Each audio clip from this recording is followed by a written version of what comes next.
Tagore group of education Surajgarh प्रतिभाओं को निखारने का एक बेहतरीन संस्थान है।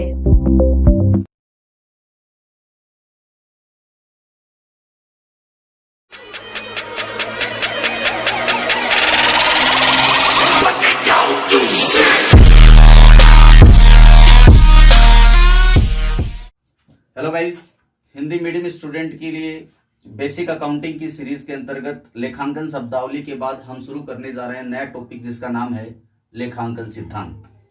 लेखांकन सिद्धांतों को इंग्लिश में अकाउंटिंग प्रिंसिपल्स कहा जाता है। ये जो लेखांकन सिद्धांत है ये सामान्यतः सभी लेखाकारों द्वारा स्वीकार किए जाते हैं, इसलिए हम इनको क्या कहते हैं, गैप कहते हैं। गैप का अर्थ होगा जनरली एक्सेप्टेड अकाउंटिंग प्रिंसिपल्स, यानी सामान्यतः स्वीकृत लेखांकन सिद्धांत। अर्थात ये वो सिद्धांत है जिनको प्रत्येक लेखाकार अकाउंट्स बनाते टाइम यानी कि लेखांकन करते समय प्रयोग में लाता है। तो सामान्यतः इन लेखांकन सिद्धांतों को दो भागों में विभाजित कर दिया जाता है। एक होती है लेखांकन अवधारणाएं जिसको इंग्लिश में अकाउंटिंग कॉन्सेप्ट्स कहा जाता है। एक होती है लेखांकन की परंपराएं जिन्हें अकाउंटिंग कन्वेंशंस कहा जाता है। तो देखिए, अवधारणाओं पर हम चर्चा करें तो अवधारणाओं का अर्थ होता है वे मान्यताएं। अवधारणाएं बनी है धारणाओं से। धारणाओं का मतलब होता है मान्यताएं। जब हम लेखांकन करते हैं तो कुछ बातें हम मान लेते हैं, चाहे वो हो या ना हो, लेकिन फिर भी उन्हें मान लिया जाता है। तो उन धारणाओं को, कुछ धारणाओं को मान के हम लेखांकन करते हैं। उन धारणाओं को ही हम क्या कहते हैं, लेखांकन अवधारणाएं कहते हैं। इनके अंतर्गत मुख्य रूप से 9 लेखांकन अवधारणाओं को हमने शामिल किया यहाँ पे। तो पहली लेखांकन अवधारणा व्यवसायिक इकाई अवधारणा है, मुद्रा मापन अवधारणा है, चालू व्यवसाय अवधारणा है, लेखांकन अवधि अवधारणा है, लागत अवधारणा है, द्विपक्षीय अवधारणा है, आय वसूली अवधारणा है, मिलान अवधारणा है और वस्तुपरकता की अवधारणा है। इस प्रकार ये अपनी 9 लेखांकन अवधारणाएं होती है मुख्य रूप से। तो जब भी लेखांकन किया जाएगा तो इन अवधारणाओं को ध्यान में रखते हुए लेखांकन किया जाता है। इसके अलावा कुछ लेखांकन परंपराएं होती हैं।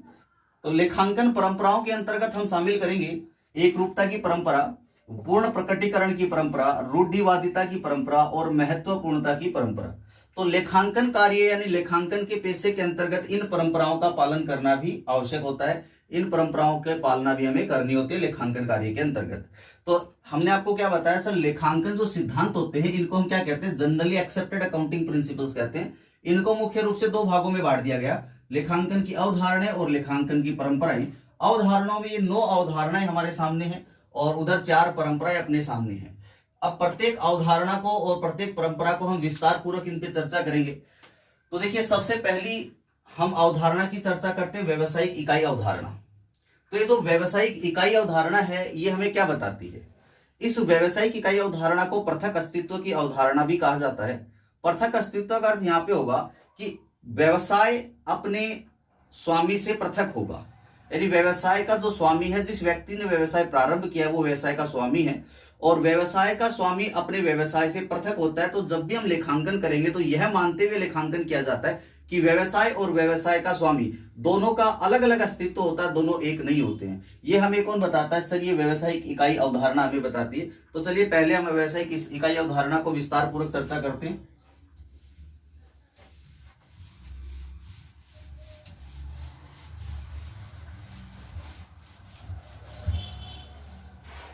तो अवधारणाओं के अंतर्गत सबसे पहली अवधारणा हमने ली, यहाँ पे पार्ट ए किसका है सर, अवधारणाओं का पार्ट ए है, जिसके अंतर्गत हमने पहली अवधारणा पर चर्चा करनी है व्यवसायिक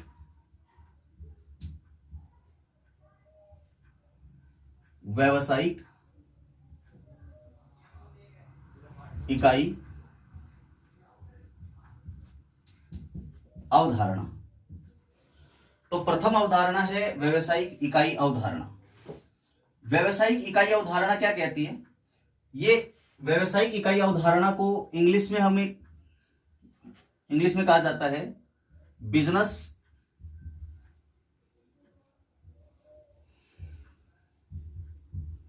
एंटिटी कॉन्सेप्ट, इसको इंग्लिश में कहते हैं। इस अवधारणा का जो दूसरा नाम होता है वो पृथक अस्तित्व की अवधारणा भी होता है। तो यह अवधारणा में क्या बताती है, मान लो यहां पे ये है मिस्टर राम और इन्होंने एक बिजनेस स्टार्ट किया, ये है मिस्टर राम का बिजनेस। तो जब मिस्टर राम बिजनेस स्टार्ट करेंगे तो बिजनेस में कुछ ना कुछ धन जरूर लगाएंगे। और आपको ध्यान होगा जब लेखांकन शब्दावली पे हमने चर्चा की थी, मैंने बताया था जब व्यवसाय स्वामी व्यवसाय में कुछ धन लगाता है, ये राम कौन है सर? बिजनेस ओनर है, यानी व्यवसाय स्वामी है, व्यवसाय का स्वामी है। तो जब व्यवसाय स्वामी व्यवसाय को प्रारंभ करता है तो व्यवसाय में कुछ ना कुछ धन लगाता है। इसने कैश भी लगाई है, फर्नीचर भी लगाया है, या फिर अदर कोई एसेट्स भी लगाई होगी, अन्य कोई संपत्ति लगाई होगी। तो व्यवसाय स्वामी व्यवसाय में जो भी कुछ धन लगाता है, चाहे वो नगद के रूप में लगाए अथवा संपत्ति के रूप में लगाए, तो व्यवसाय स्वामी द्वारा लगाए गए धन को हम किस नाम से जानते हैं सर? कैपिटल के नाम से जानते हैं। तो यहां देखिए, जब भी आप व्यवसाय के लिए लेखांकन करेंगे तो सबसे पहली बात आपको ध्यान ये रखना है कि ये जो व्यवसाय का स्वामी राम है, ये अपने व्यापार से एकदम अलग है। दोनों एक नहीं माने जाएंगे, दोनों को अलग अलग एंटिटी माना जाएगा। तो सबसे पहले इस अवधारणा में हमें क्या लिखना है? इस अवधारणा के अनुसार, इस अवधारणा के अनुसार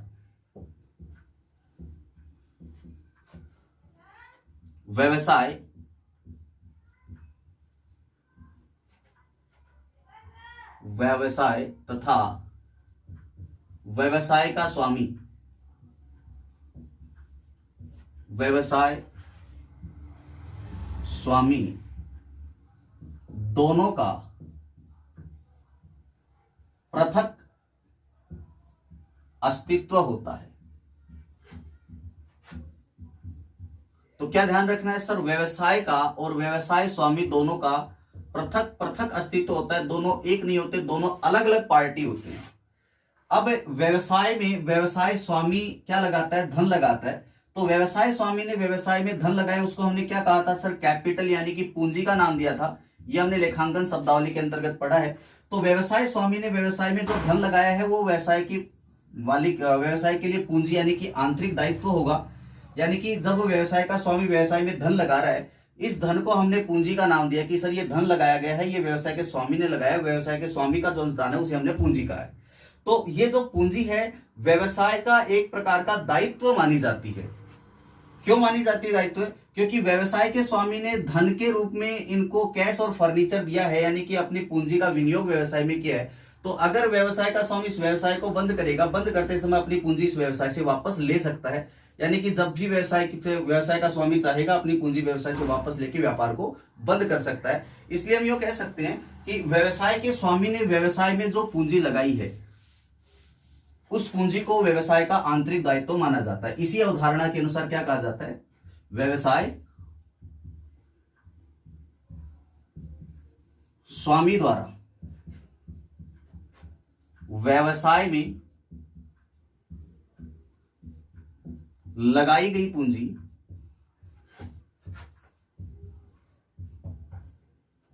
व्यवसाय का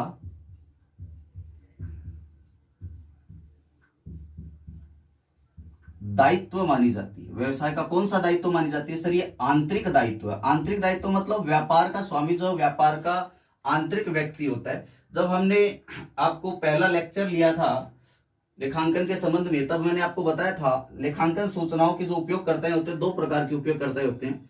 एक होते हैं आंतरिक और दूसरे बाह्य उपयोगकर्ता। तो आंतरिक उपयोगकर्ता में व्यवसाय स्वामी को हमने शामिल किया था। तो व्यवसाय स्वामी के प्रति जो व्यवसाय का दायित्व है वो पूंजी है। तो ये व्यवसाय का एक आंतरिक दायित्व हो गया, व्यवसाय का एक आंतरिक दायित्व मानी जाती है। क्या दायित्व मानी जाती है सर? व्यवसाय के स्वामी ने व्यवसाय में जो भी धन लगाया था, जो पूंजी लगाई है, वो पूंजी व्यवसाय के लिए एक आंतरिक दायित्व मानी जाती है।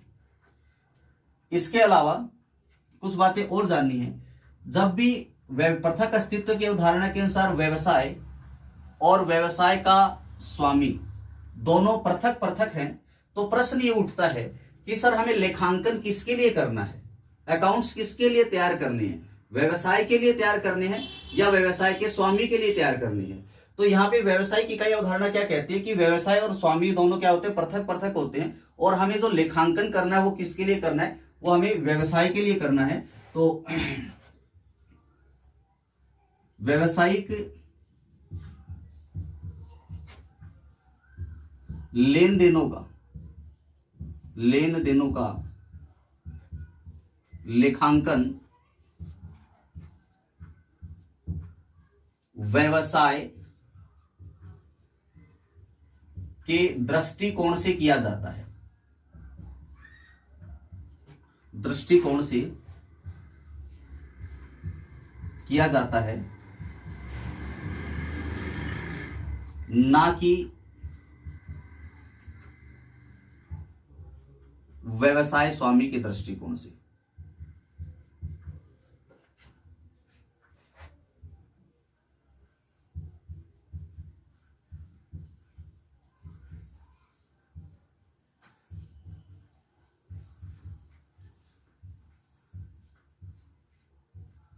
जब भी आप लेखांकन करेंगे, जब भी आप लेखा पुस्तकों में व्यापारिक लेन देनों को लिखेंगे, तो व्यापारिक लेन देनों को या व्यवसायिक लेन देनों को व्यवसाय के दृष्टिकोण से लिखना, न कि व्यवसाय के दृष्टिकोण से।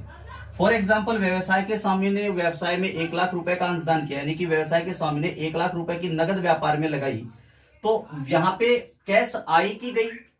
तो देखिए, दोनों को पृथक पृथक देखना। हमें लेखांकन किसके लिए करना है सर? व्यवसाय के लिए लेखांकन करना है। तो व्यवसाय की तरफ से सोचो कि कैश आई की गई, व्यवसाय के स्वामी ने व्यवसाय में कैश लगाई, व्यवसाय के स्वामी के पास से गई और व्यवसाय में आई, तो हम यह क्या कहेंगे कि कैश व्यापार में आई है, गई नहीं है।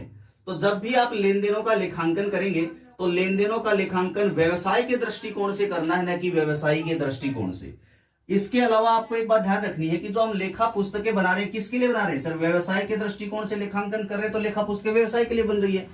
तो सिर्फ व्यवसाय के लेन देनों का ही हमें रिकॉर्ड रखना है, व्यवसाय स्वामी के व्यक्तिगत लेन देनों का हमें रिकॉर्ड नहीं रखना है। तो आप यहां लिखेंगे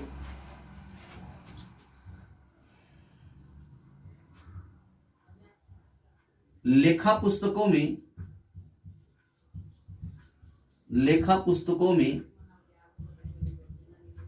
व्यवसाय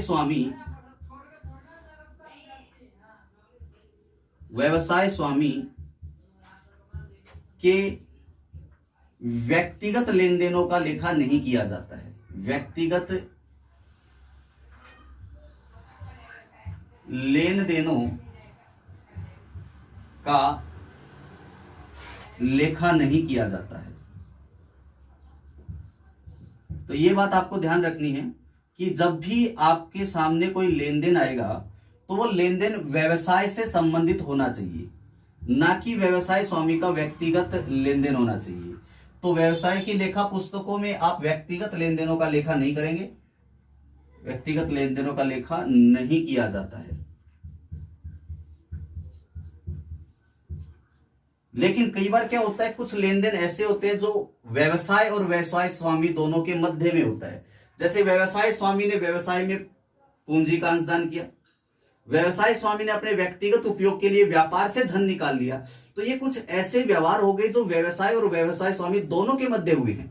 व्यवसाय स्वामी के व्यक्तिगत लेन देन नहीं है। व्यक्तिगत लेन देनों का अर्थ है कि व्यवसाय स्वामी के पास व्यक्तिगत रोकड़ उसके घर पे पड़ी हुई है, और उस व्यक्तिगत रोकड़ में से वो अपने घर के खर्चों का भुगतान करे, अपने व्यक्तिगत खर्चों का भुगतान करे, अपनी पर्सनल प्रॉपर्टी से अगर कुछ अपने पर्सनल लायबिलिटीज का पेमेंट करता है, तो वो व्यक्तिगत लेन देन है जिनका व्यवसाय से कोई लेना देना नहीं है। फॉर एग्जाम्पल, आप यूं मान लो कि एक व्यवसायी के घर पे 5,000 रुपए उसकी व्यक्तिगत प्रॉपर्टी के रूप में पड़े हैं, और वो उन 5,000 रुपए जो उसकी व्यक्तिगत प्रॉपर्टी के रूप में पड़े हैं, उन 5,000 रुपए में से अपने घर के दूध के खर्च का भुगतान करता है। तो वही वो उसका व्यवसायिक लेन देन है, जिसको अपने को लेखा पुस्तकों में नहीं लिखना है। हमें लेखा पुस्तकों में व्यवसाय से संबंधित लेन देनों को लिखना है। लेकिन कुछ व्यवहार ऐसे भी हैं जो व्यवसाय स्वामी और व्यवसाय दोनों के मध्य हुए हैं, तो उन लेन देनों को भी हम यहां लिखेंगे, क्योंकि वो पूर्ण रूप से व्यक्तिगत लेन देन नहीं है, वो व्यवसाय के साथ किए गए लेन देन है। तो आप यहां पे एक बात और क्या ध्यान रखेंगे, व्यवसाय तथा व्यवसाय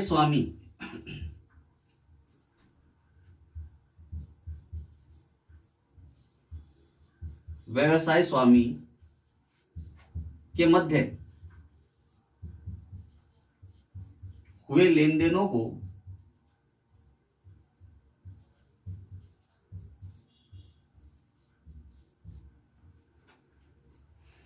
व्यवसाय की लेखा पुस्तकों में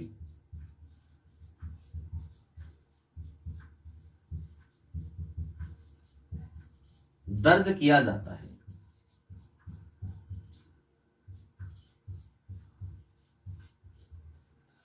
तो देखिए आपने यहाँ पे पृथक अस्तित्व की अवधारणा यानी व्यवसायिक इकाई अवधारणा के अनुसार कुछ बातें ध्यान क्या क्या रखनी है। जब भी आप लेखांकन करेंगे तो सबसे महत्वपूर्ण अवधारणा होती है व्यवसायिक इकाई अवधारणा, जिसका दूसरा नाम क्या होता है सर? पृथक अस्तित्व की अवधारणा। तो पृथक अस्तित्व की अवधारणा क्या कहती है कि व्यवसाय और व्यवसाय का स्वामी दोनों का पृथक पृथक अस्तित्व है, दोनों एक नहीं माने जाएंगे। कौन से पॉइंट ऑफ व्यू से हम बात कर रहे हैं? हम लेखांकन के दृष्टिकोण से बात कर रहे हैं, ना कि कानूनी दृष्टिकोण से। तो लेखांकन के दृष्टिकोण से व्यवसाय और व्यवसाय का स्वामी दोनों का पृथक पृथक अस्तित्व होता है, दोनों का पृथक पृथक अस्तित्व है। इसीलिए व्यवसाय के स्वामी ने व्यवसाय में जो धन लगाया है यानी पूंजी जो लगाई है, उस पूंजी को व्यवसाय का आंतरिक दायित्व मान लिया जाता है। और इसी अवधारणा के अनुसार एक बात ये भी आपको ध्यान रखनी पड़ेगी कि जब भी आप व्यवसायिक लेन देनों का लेखा करेंगे तो व्यवसायिक लेन देनों का लेखा व्यवसाय के दृष्टिकोण से करना है, न कि व्यवसाय स्वामी के दृष्टिकोण से। जब हमें व्यवसाय के लेन देनों का लेखा व्यवसाय के दृष्टिकोण से करना है, इसका अर्थ यह हुआ कि हमें सिर्फ और सिर्फ व्यवसाय के लेन देनों का लेखा करना है, व्यवसाय स्वामी के व्यक्तिगत लेन देनों का लेखा हमें नहीं करना होता है। और कुछ व्यवहार ऐसे होते हैं जो व्यवसाय और व्यवसाय स्वामी दोनों के मध्य होते हैं, तो ऐसे लेन देन जो व्यवसाय और व्यवसाय स्वामी दोनों के मध्य हुए, उन लेन देनों का लेखा भी हम लेखा पुस्तकों में करेंगे, लेकिन व्यवसाय स्वामी के केवल व्यक्तिगत लेन देनों का लेखा नहीं करेंगे। तो ये कुछ बातें आपको ध्यान रखनी लेखा पृथक अस्तित्व या फिर व्यवसायिक इकाई अवधारणा के अंतर्गत। चलिए इसका स्क्रीनशॉट लेना चाहे ले सकते हैं, फिर अगली अवधारणा पे हम चर्चा करेंगे।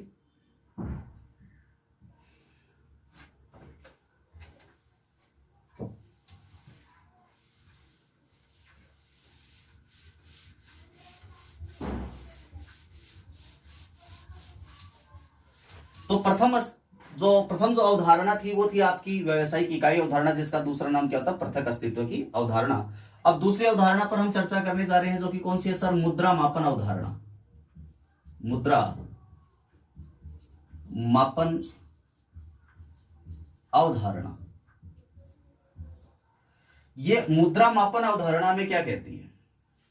मुद्रा मापन अवधारणा को इंग्लिश में कहा जाता है मनी मेजरमेंट कॉन्सेप्ट। कौन सी कॉन्सेप्ट कहा जाता है सर? मनी मेजरमेंट कॉन्सेप्ट कहा जाता है। क्या कहा जाता है सर इसको? इंग्लिश में मनी मेजरमेंट कॉन्सेप्ट भी कहा जाता है। तो देखिए इसके नाम से स्पष्ट हो रहा है मुद्रा मापन अवधारणा। मुद्रा मापन अवधारणा का अर्थ क्या होगा? मुद्रा के माप से संबंधित अवधारणा है। इसका अर्थ यह है कि जब भी व्यवसाय में कोई व्यवहार होगा या कोई लेन देन होगा या कोई घटना घटित होगी, तो वे लेन देन और घटनाएं जिनका हम मुद्रा में मापन कर सकते हैं, केवल उन लेन देन और घटनाओं को ही व्यवसाय की लेखा पुस्तकों में दर्ज करेंगे। जिन लेन देन और जिन घटनाओं का मुद्रा में मापन संभव नहीं होता है, उन लेन देन और उन घटनाओं को हम लेखा पुस्तकों में दर्ज नहीं करेंगे। यानी कि हमें व्यवसाय की लेखा पुस्तकों में मौद्रिक जो लेन देन है, उन मौद्रिक लेन देनों का लेखांकन करना है। गुणात्मक लेन देनों का, गुणात्मक तथ्यों का हमें इसमें लेखांकन नहीं करना है। गुणात्मक तथ्यों का अर्थ क्या होगा? आपने एक अच्छे मैनेजर की नियुक्ति अपने व्यापार में कर ली, अच्छे मैनेजर की नियुक्ति की है, इसका मुद्रा में मापन नहीं हो सकता। या आपके कर्मचारियों ने हड़ताल कर दी, इसका भी मुद्रा में मापन संभव नहीं है। तो कुछ गुणात्मक तथ्य हैं जो आपके व्यवसाय पे प्रभाव डालते हैं। उन गुणात्मक तथ्यों का, जैसे कोई ईमानदार, आपके कर्मचारी, बहुत कर्मचारी ईमानदार है, सारे कर्मचारी आपके ईमानदार है, लेकिन उनके ईमानदारी का लेखांकन नहीं किया जाता है क्योंकि उसका मुद्रा में मापन संभव नहीं होता है। तो आपको गुणात्मक तथ्यों का नहीं, जो मुद्रा के रूप में मापनीय तथ्य होते हैं, उनका यहाँ पे आपको क्या करना है? सब लेखांकन करना होता है। तो आप लिखेंगे, इसका अर्थ होगा इस अवधारणा के अनुसार, इस अवधारणा के अनुसार व्यवसाय की लेखा पुस्तकों में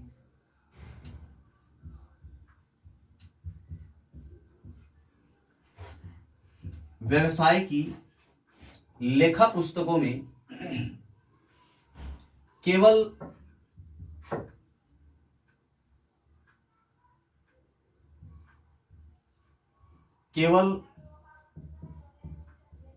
मौद्रिक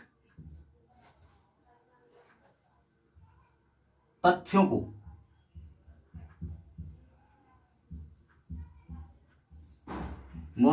को ही दर्ज किया जाता है।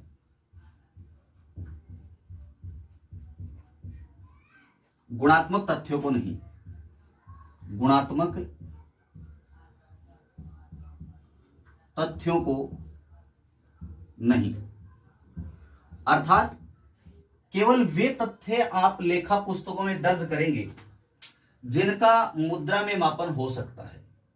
कुछ तथ्य ऐसे होते हैं जो गुणात्मक प्रकृति के होते हैं, जिनका मुद्रा में मापन संभव नहीं होता।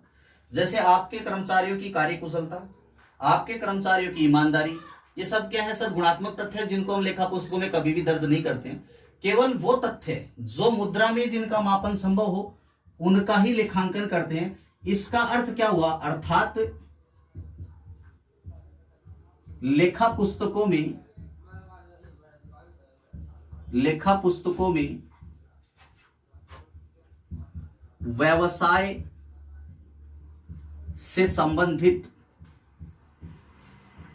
से संबंधित केवल उन्हीं लेनदेनों, केवल वे लेनदेन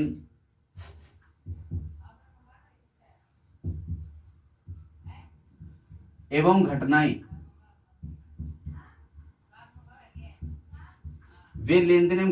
दर्ज की जाती हैं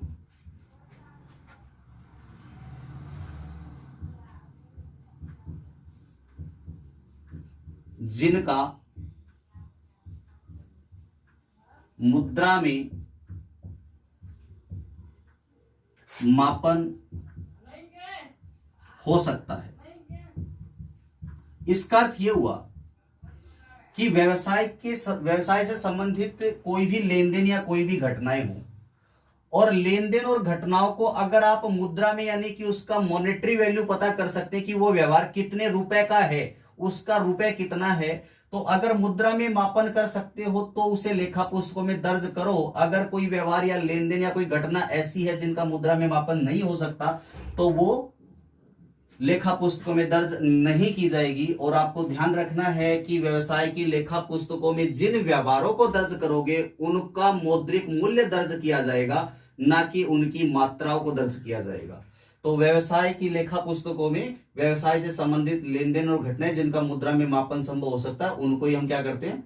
दर्ज करते हैं। आई थिंक ये बात आपको अच्छे समझ में आ गई होगी।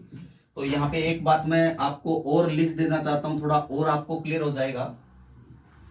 व्यवसाय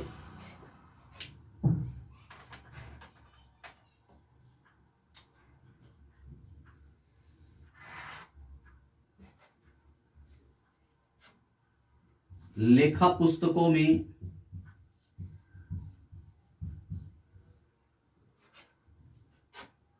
लेन देनों के मौद्रिक मूल्य को दर्ज किया जाता है, ना कि लेन देनों की मात्रा, ना कि मात्रा।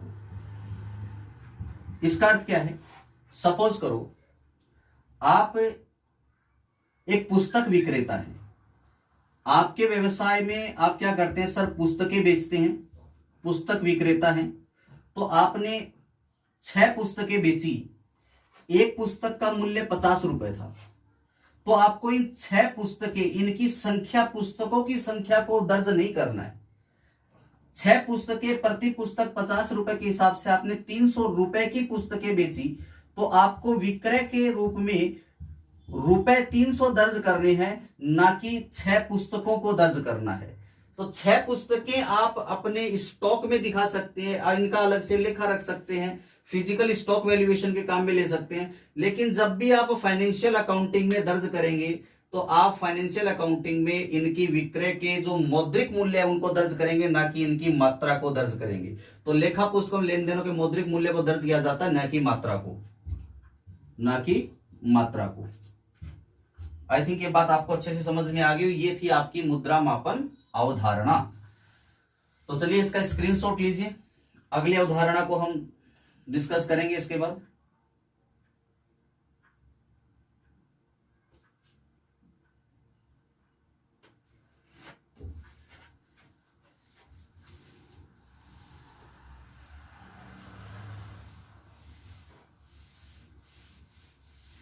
इससे अगली अवधारणा हम आपके साथ चर्चा करने जा रहे हैं चालू व्यवसाय अवधारणा। कौन सी अवधारणा? चालू व्यवसाय अवधारणा। अच्छा चलिए, चालू व्यवसाय अवधारणा है, इसको इंग्लिश में हम क्या कहते हैं सर? इंग्लिश में इसको कहा जाता है गोइंग कंसर्न कॉन्सेप्ट। क्या कहा जाता है? गोइंग कंसर्न कॉन्सेप्ट इंग्लिश में कहा जाता है। और वैसे इसका दूसरा नाम भी होता है, जो क्या होता है? निरंतरता की अवधारणा भी होता है।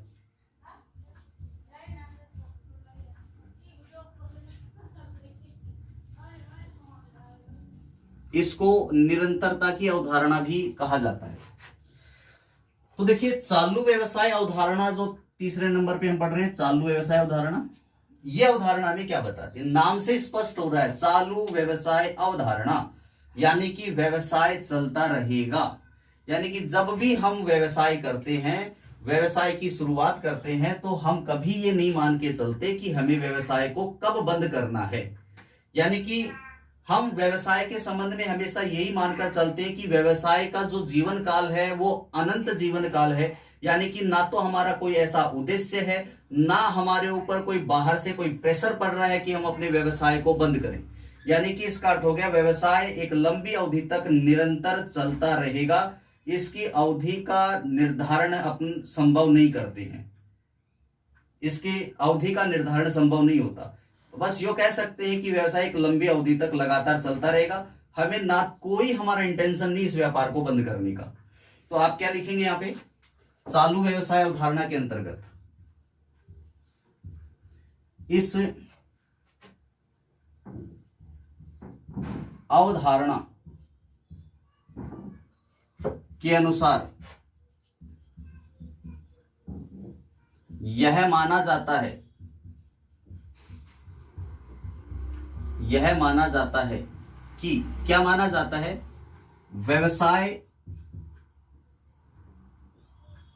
व्यवसाय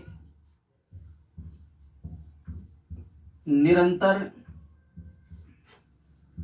एक लंबी अवधि तक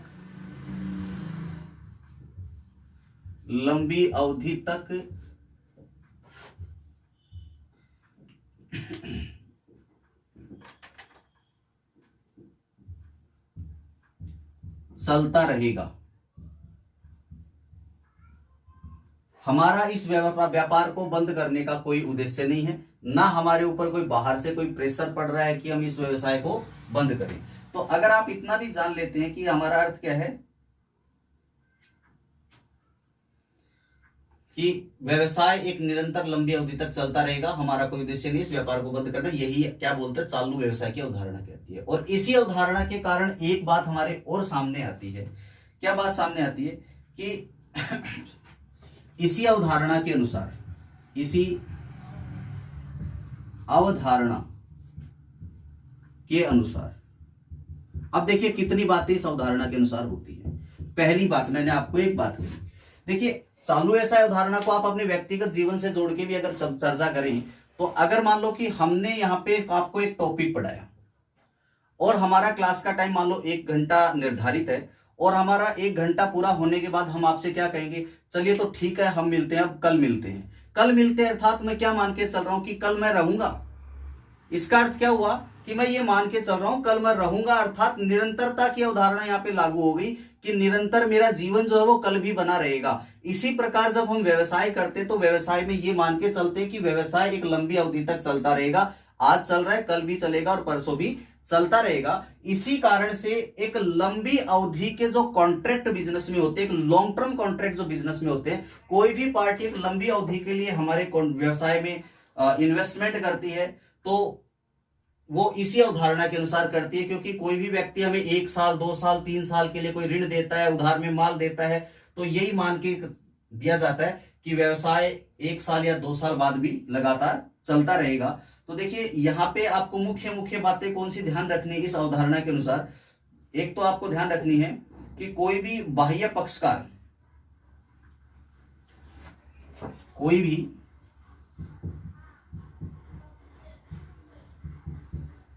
बाह्य पक्षकार, बाह्य पक्षकार का अर्थ क्या होगा? वे पक्षकार जो व्यवसाय के आंतरिक व्यक्तियों में शामिल नहीं, व्यवसाय के अलावा अतिरिक्त अन्य व्यक्ति हों।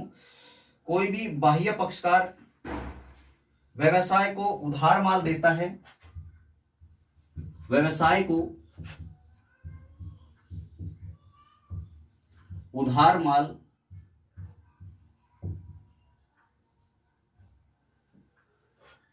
देता है या ऋण देता है। तो क्या मान के देता है? यही मान के देता है कि व्यवसाय जो आज चल रहा है वो कल भी चलता रहेगा, परसों भी चलता रहेगा, लंबी अवधि तक वो चलता रहेगा। तो कोई भी बाह्य पक्षकार व्यवसाय को उधार माल या ऋण देता है तो इसी अवधारणा के कारण देता है, इसी अवधारणा के कारण देता है। अब इसी अवधारणा में कुछ और बातें ध्यान रखनी है। इस अवधारणा के अनुसार जो हम व्यवसाय में संपत्तियां खरीदते हैं, अच्छा हमने लास्ट वीडियो में आपको कैपिटल एक्सपेंडिचर और रेवेन्यू एक्सपेंडिचर बताए थे, पूंजीगत और आयगत व्यय। पूंजीगत व्यय में मैंने आपको बताया था वे जिनका लाभ हमें 1 से अधिक वर्षों तक मिलता रहेगा, और आयगत व्यय जिनका लाभ एक ही लेखा वर्ष में हमें प्राप्त हो जाता है। तो हमने इनको पूंजीगत व्यय और आयगत व्यय को पृथक पृथक का कैसे किया है भाई? जब हम ये मान के चल रहे हैं कि व्यवसाय 1 साल बाद चलता रहेगा तभी तो हमने पूंजीगत व्ययों को बनाया, अन्यथा पूंजीगत व्ययों को बनाने की जरूरत ही क्या थी? ऐसे व्यय जो 1 साल बाद तक लाभ देते रहेंगे, इसका मतलब ये हुआ कि हम ये मान के चल रहे हैं कि व्यवसाय आगे 1 साल बाद भी चलता रहेगा। तो इसका मतलब ये है कि संपत्तियों को और आप अपने आयगत व्ययों को जब अलग अलग करते हैं तो वो इसी अवधारणा के अनुसार पृथक पृथक किया जाता है। और संपत्तियों का जब भी आप लेखांकन करेंगे तो संपत्तियों का लेखांकन आप उसके लागत मूल्य में से ह्रास घटाकर करेंगे, ना कि बाजार मूल्य पर। तो इसी अवधारणा के अनुसार संपत्तियों का लेखांकन लागत मूल्य में से ह्रास घटाकर, ह्रास मतलब डेप्रिसिएशन होता है, डेप्रिसिएशन क्या होता है इस पर हम विस्तार से चर्चा करेंगे बाद में। ह्रास घटाकर किया जाता है,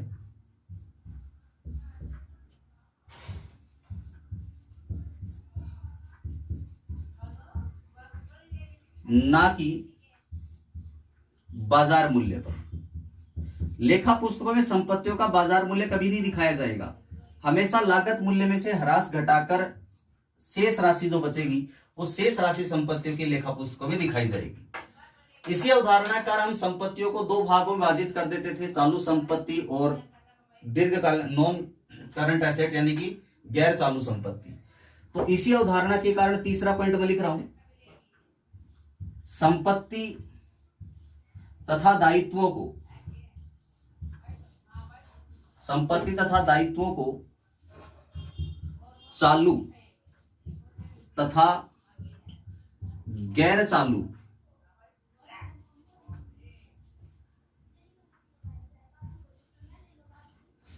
तथा गैर चालू संपत्ति या दायित्व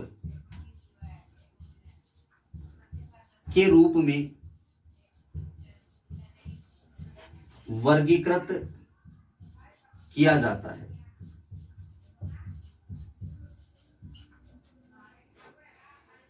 इसका अर्थ ये हुआ होगा कि जब भी हम संपत्ति और दायित्वों का वर्गीकरण करते, देखिए मैंने आपको लेखांकन शब्दावली के अंतर्गत संपत्ति और दायित्वों को पढ़ाया था। उस टाइम मैंने संपत्तियां दो प्रकार की बताई थी, एक चालू संपत्ति, एक गैर चालू संपत्ति। उसी प्रकार दायित्व भी दो प्रकार के बताए थे। दायित्व कौन से? चालू दायित्व और गैर चालू दायित्व। संपत्ति, गैर चालू संपत्ति वो होती है जिन संपत्तियों से जो हमें लाभ प्राप्त होना है वो 1 वर्ष बाद तक भी लगातार प्राप्त होता रहेगा। और इधर गैर चालू दायित्वों के बारे में ये बताया था, वो दायित्व जिनका भुगतान हमें इस लेखांकन वर्ष से अगले लेखांकन वर्ष या उससे अगले लेखांकन वर्ष यानी 1 साल बाद भुगतान करना है, 1 साल बाद इनका 1 साल पहले इनका भुगतान नहीं करना है। तो संपत्तियां अगले साल काम आएंगी, उससे अगले साल काम आएंगी, 1 साल बाद दायित्वों का भुगतान करना पड़ेगा। ये सब वर्गीकरण जो वो इस चालू व्यवसाय अवधारणा के कारण ही हुआ। क्यों? क्योंकि हमें पता है कि भाई 1 साल बाद हमें भुगतान करना है, तो 1 साल बाद तो वो 2 साल बाद भी हो सकता है, 3 साल बाद भी हो सकता है। तो हम ये मान के चल रहे हैं कि अगले साल व्यवसाय चालू रहेगा। इसीलिए हमने संपत्ति दायित्वों का वर्गीकरण इस प्रकार से चालू और गैर चालू के अंतर्गत किया है। इसी प्रकार हमने पूंजीगत और आयगत व्यय और आयगत और पूंजीगत आय का भी वर्गीकरण किया था। जब मैंने आपको लास्ट वीडियो में व्यय के बारे में हमने आपसे चर्चा की थी, मैंने बताया था 2 प्रकार के व्यय होते हैं, पूंजीगत व्यय और आयगत व्यय। पूंजीगत व्यय का अर्थ होता है वे व्यय जिनका लाभ अगले साल भी प्राप्त होगा, यानी 1 वर्ष के बाद तक लगातार लाभ प्राप्त होता रहता है। और आयगत व्यय वो होते हैं जिनका लाभ 1 वर्ष में ही प्राप्त हो जाता है। तो वे व्यय जिनका लाभ 1 वर्ष बाद भी हमें प्राप्त होगा। इसका मतलब हम क्या मान के चल रहे हैं कि व्यवसाय अगले साल या 1 साल बाद लगातार चलता रहेगा। तो ये सब जो आपकी पॉइंट्स हमने यहाँ पे लिखे हैं, ये सारे पॉइंट जो है इसी अवधारणा के अंतर्गत हमारे सामने आते हैं। तो आपको इस अवधारणा को भी अच्छे से ध्यान रखना है, बहुत इंपॉर्टेंट अवधारणा है ये भी आपके लिए, कि चालू व्यवसाय अवधारणा क्या कहती है कि भाई व्यवसाय का जीवन काल निश्चित नहीं है, अनिश्चित जीवन काल है। अनिश्चित जीवन काल तक, अनंत काल तक व्यवसाय चलता जाएगा। हमारा कोई उद्देश्य इस व्यापार को बंद करने का नहीं है, ना हमारे ऊपर एक्सटर्नल बाहर से कोई फोर्स भी हमारे ऊपर नहीं पड़ रहा है कि इस व्यवसाय को हम बंद करें। और इसी अवधारणा के कारण बाह्य पक्षकार हमें उधार देते हैं, और इसी अवधारणा के कारण संपत्तियों को लागत में से मूल्य ह्रास घटा के दिखाया जाता है। इसी अवधारणा के कारण संपत्ति दायित्वों को चालू गैर चालू में वर्गीकृत किया जाता है। इसी अवधारणा के कारण आय और व्ययों को आयगत और पूंजीगत आय व्यय के अंतर्गत वर्गीकृत किया जाता है। तो ये थी आपकी चालू व्यवसाय अवधारणा। 3 अवधारणाओं को आज हमने डिस्कस किया है इस वीडियो में। बाकी जो शेष अवधारणाएं हैं हम अगले वीडियो में डिस्कस करेंगे। आज के लिए बस इतना ही। इन अवधारणाओं को आप अच्छे से याद कीजिए। जो आपकी अवधारणाएं और परंपराएं या आपकी पूरी अकाउंट्स का बेस होती है, यानी कि आप यूं मान सकते हैं कि पूरी अकाउंट्स का जो जन्म हो रहा है वो पूरी अकाउंट्स का जन्म इन अवधारणाओं और परंपराओं से हो रहा है। तो इनको आपको ध्यान रखना है। अगर ये आपको अच्छे से आते हैं तो आप अकाउंट्स में कहीं भी मात नहीं खा सकते। तो आप इन अवधारणाओं को अच्छे से याद कीजिए। नेक्स्ट वीडियो में मिलते हैं कुछ और अवधारणाओं के साथ। Thank you very much.